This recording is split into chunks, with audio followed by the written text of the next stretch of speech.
மதுரை திருப்பரங்குன்றத்தில் திமுக அரசாங்கம் அங்கே மக்களை வழிபடுறதுக்கு தடுத்திருக்கிறாங்க.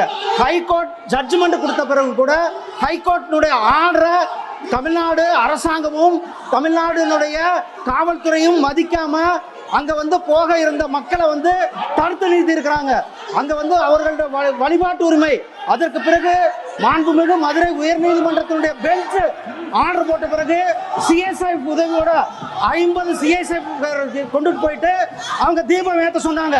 ஆனால் அந்த தீபம் ஏற்ற தடுத்து அங்க போறவங்க எல்லாம் கைது செய்து ஒரு அராஜக போக்கை திராவிட முன்னேற்ற கழக அரசாங்கமும் அங்க இருக்கிற காவல்துறையும் மக்களுடைய வழிபாட்டு உரிமையை தடுத்துக் கொண்டிருக்கிறார்கள். மக்களுடைய வழிபாடு முருகர் பெருமான் வெற்றிவேல் வீரவேல் என்று ஒவ்வொருவரும் கூட அங்கு சென்று வழிபட்டுக் கொண்டிருக்கிறார்கள்.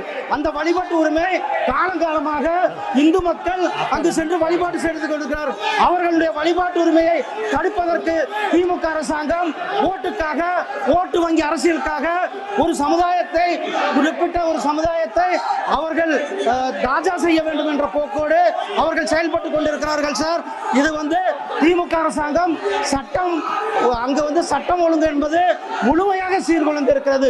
திமுக காவல்துறை சட்டம் ஒழுங்கை கையில் எடுத்திருக்கிறது. அங்கு இருக்கின்ற காவல்துறையினர் சட்டம் ஒழுங்கை காப்பாற்றுவதை விட்டு அங்கு செல்லுகின்ற வழிபாட்டிற்கு செல்லுகின்ற மக்கள் மேல ஒரு மிகப்பெரிய ஒரு தாக்குதலை கொடுத்திருக்கிறார்கள்.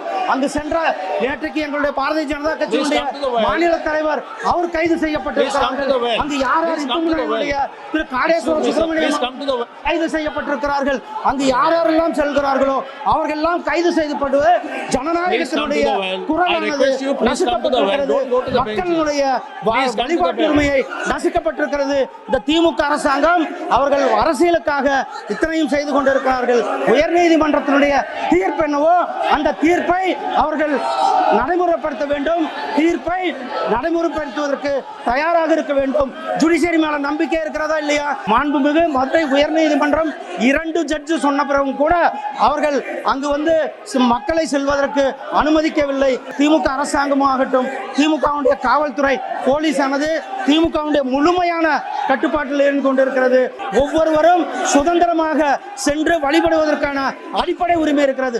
அந்த அடிப்படை உரிமையை தடுக்கின்ற அரசாங்கமாக திமுக அரசாங்கம் இருந்து கொண்டிருக்கிறது. சார்,